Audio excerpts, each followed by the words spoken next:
Salut les filles, donc coucou, me revoici. Donc là comme ce soir je vais faire mon bain d'huile, du coup j'ai décidé de le partager avec vous. Donc je vais faire mon bain d'huile avec l'huile Jamaican Black Castor Oil. Voici.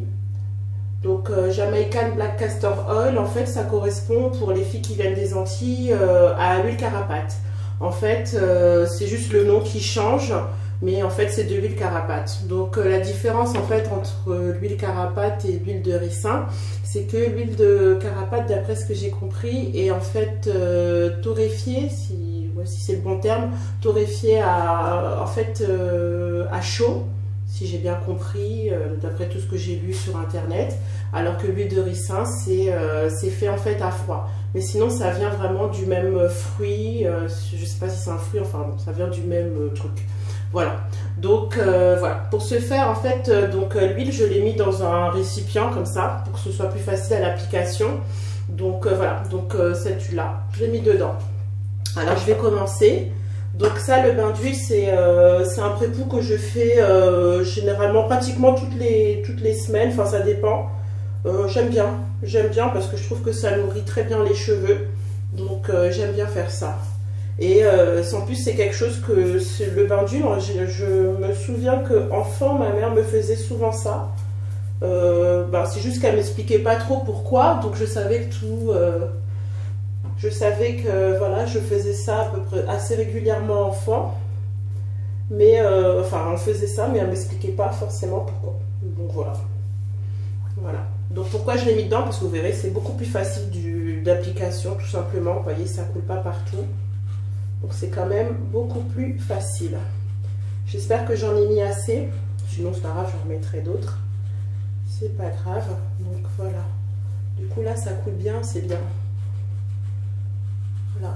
Donc la Jamaican Black Castor Oil ou l'huile carapate, c'est vraiment une huile qui est vraiment très très bien. Apparemment elle aurait des elle aiderait à la pousse des cheveux, mais bon, ça, je pense pas que ce soit l'huile en elle-même qui aide à la pousse des cheveux. Je pense que c'est le soin qu'on apporte aux cheveux qui plutôt va aider la stimulation des cheveux. Mais par contre, c'est une huile qui est très hydratante. Et aussi, c'est une huile qui permet aussi, apparemment, de bien épaissir les cheveux. Donc, voilà, c'est une huile qui a beaucoup de qualité et qui est utilisée depuis des générations et des générations par nos mères, nos grands-mères. Donc je pense que ça peut nous faire que du bien. Voilà. Donc voilà, je vais finir là. Voilà. Donc là, dans un premier temps, j'en ai vraiment mis bien sur le cuir chevelu. Voilà. Donc là, je masse.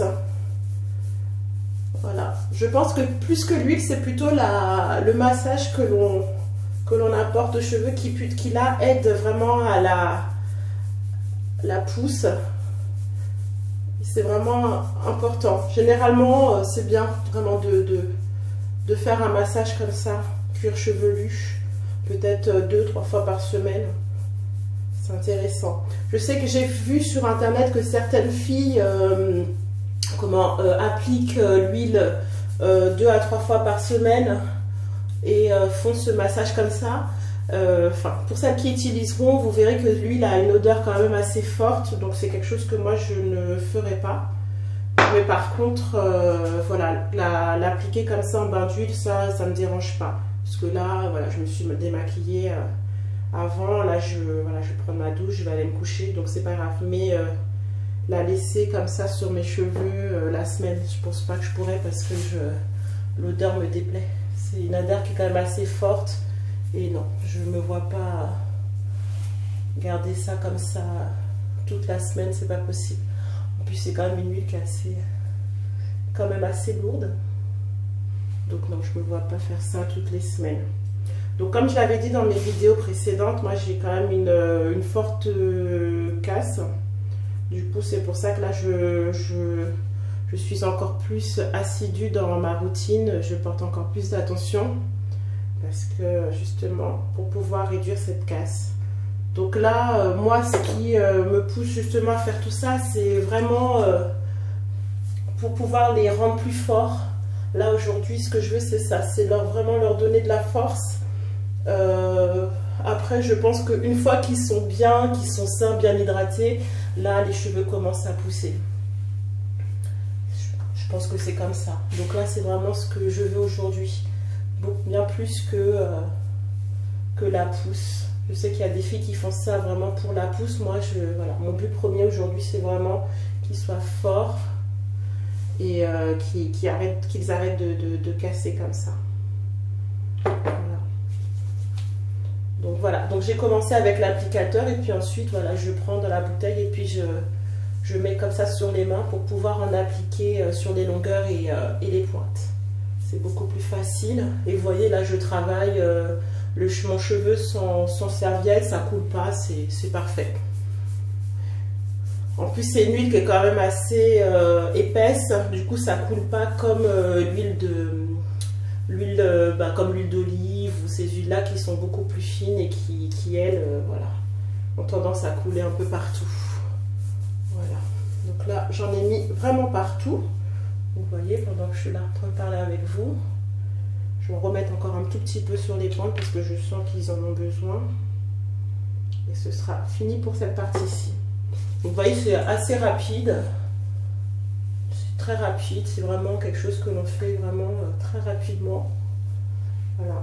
Donc ça, c'est quelque chose que je fais, voilà, la veille de mon shampoing. Donc voilà. Donc donc moi je le fais la veille de mon shampoing, donc là après j'irai dormir avec et demain matin je ferai donc ma routine shampoing. Mais certaines filles peuvent, enfin certaines le font par 30 minutes voire 1 heure avant de faire leur shampoing, ça dépend. Moi je préfère le faire la veille comme ça, là je sens que là ça pendant la nuit ça agit quand même mieux. Après tout dépend, voilà, si vous n'avez pas le temps, vous voulez pas, c'est vrai que ça peut être embêtant de dormir avec ça, ça dépend, chacun fait comme il veut. Le tout c'est d'apporter vraiment les soins aux cheveux. Voilà, là je sens que le produit vraiment est imprégné. Donc pour celles qui n'avaient pas vu mes vidéos précédentes, voilà, j'ai une forte chute derrière, donc là ça a bien poussé.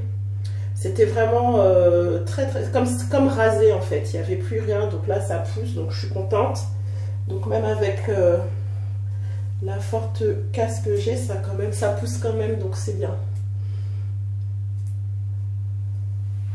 Donc ça c'est vraiment pour moi le plus important, c'est de faire stopper cette chute. C'est vraiment très important. Ah aussi j'ai une petite question, peut-être que vous pourrez m'aider. Là je sais pas pourquoi j'ai mon cuir chevelu qui est quand même assez sensible et donc du coup il est très sensible et j'ai parfois des démangeaisons. Je n'ai pas de pellicule, mais j'ai le cuir chevelu qui est quand même assez sensible et j'ai parfois des démangeaisons.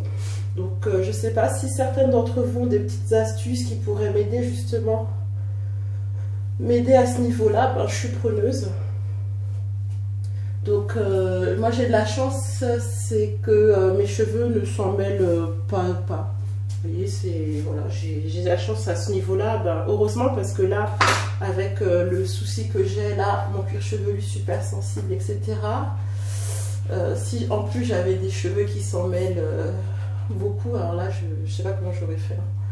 Donc voilà. Donc j'essaie de faire attention. Du coup j'ai un petit peu arrêté là avec toutes les huiles essentielles que je pouvais utiliser. Je me suis dit que c'était peut-être lié à ça, je sais pas trop.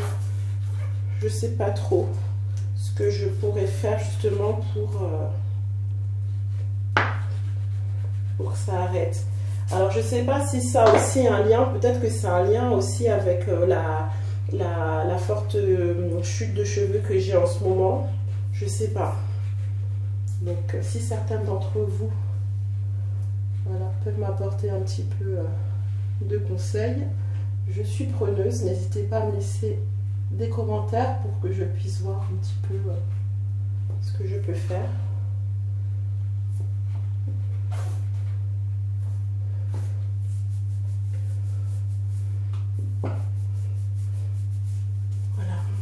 Donc là, voilà, pour pouvoir les aider, voilà, ce côté-ci, je masse, c'est super agréable. Ça, comme ça, c'est vraiment très agréable et en plus, ça aide. Et c'est vrai que quand je fais ça, moi, ça me fait vraiment du bien parce que comme en plus j'ai ce problème, hop, d'hypersensibilité et puis aussi de... Donc ça me fait du bien.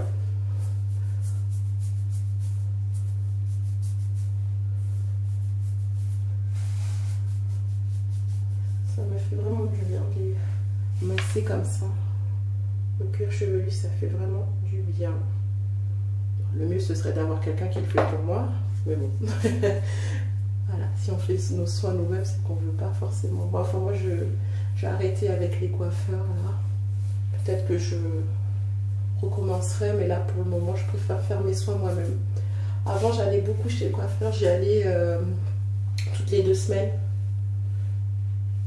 Mais à force, en fait, je me suis rendu compte que la coiffeuse que j'avais, ben, finalement, en fait, il fallait vraiment que je fasse comme elle veut. Donc, je pouvais pas, si je voulais couper un peu mes cheveux ou je sais pas, changer, elle voulait pas. C'était vraiment, voilà, c'était comme si c'était ses cheveux. Donc, c'était un peu à la fin embêtant.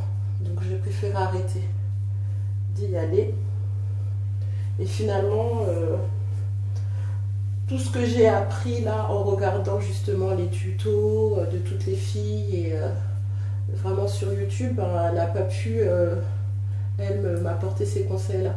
Donc je me suis rendu compte que j'allais chez elle, donc voilà, quand même toutes les 2 semaines, et parfois j'y allais même toutes les semaines. Hein. Donc voilà, j'y allais vraiment beaucoup. Et finalement, elle n'a jamais su me donner ces conseils-là. Donc, qui était tout simple, qu'il fallait justement hydrater ses cheveux et que voilà, il fallait passer par là pour pouvoir avoir un cheveu fort et sain. C'était tout simple, mais bon. Après, c'est vrai que c'est rare quand même les coiffeurs qui nous disent un peu, mais bon. Après, c'est vrai que quand même, en allant chez elle, c'était beaucoup plus simple. Je n'avais pas à faire tout ça, puisque je me lavais rarement les cheveux et toute seule, puisque c'était elle qui les faisait.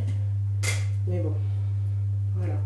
Donc voilà, vous voyez, je parle avec vous, c'est quand même assez rapide. Là, ça y est, j'ai fait les 2 côtés. C'est tout simple, vous voyez, c'est vraiment très simple, tout rapide. Donc voilà. Moi, je fais ça la veille du shampoing. Hop, avant d'aller se coucher. C'est tout bête, c'est tout simple, mais c'est quelque chose qui peut vraiment, justement, voilà, nous aider. Là, c'est vraiment... Là, je sens que le cheveu est vraiment imprégné de produits. Donc voilà. Donc ce que je vais faire... Hop. Donc voilà. J'ai l'impression que là, c'était... Non, c'est... J'ai l'impression qu'il y avait moins de produits, je sais pas. Non, il y en a bien des 2 côtés.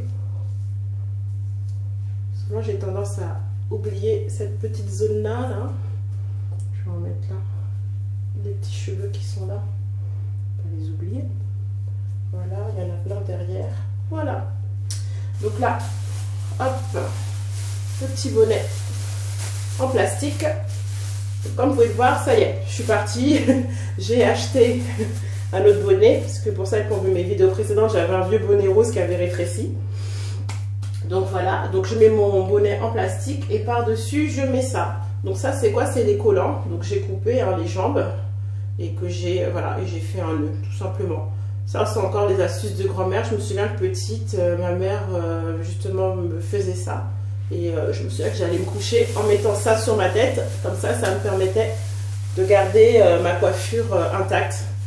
Ça me rappelle le temps où elle me faisait des nattes ou quoi. Voilà. Donc voilà, c'est terminé. Du coup, grâce à ça bouge pas. Donc ça j'aime bien.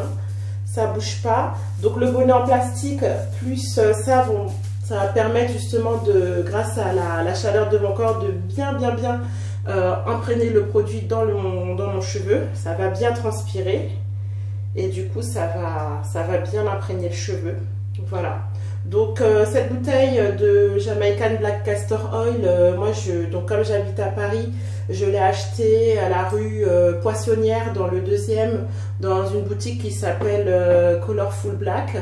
Ils vendent aussi sur internet. Généralement j'achète chez Belle et Belle. Enfin j'ai acheté une fois chez Belle et Belle, ou sinon des fois j'arrive aussi à trouver des produits à Strasbourg-Saint-Denis. Donc voilà, donc je vous écrirai tout sinon sur une petite barre d'infos. Donc Colorful Black, c'est une boutique à Paris, mais qui vendent aussi sur internet quelques produits. Donc c'est intéressant. Là la bouteille, je trouve quand même ça va, elle est quand même assez grande finalement. Le produit étant assez épais, on n'en utilise pas beaucoup, donc je pense que ça va durer longtemps. En ce qui concerne le prix, je l'ai payé 13 €, si je me trompe pas, ouais c'est ça, 13 €. Donc la différence en fait entre donc ça, la Jamaican Black Castor Oil et l'huile de ricin, c'est que Jamaican Black Castor Oil c'est quand même plus cher, mais bon. Voilà, donc je vous fais de gros bisous et voilà, j'espère que cette vidéo vous aura un petit peu aidé et vous aura plu. Bisous bisous, n'hésitez pas à vous abonner, ça me fera plaisir, ça me permettra d'avancer et passez une bonne soirée et à bientôt pour d'autres vidéos. Bisous, ciao ciao.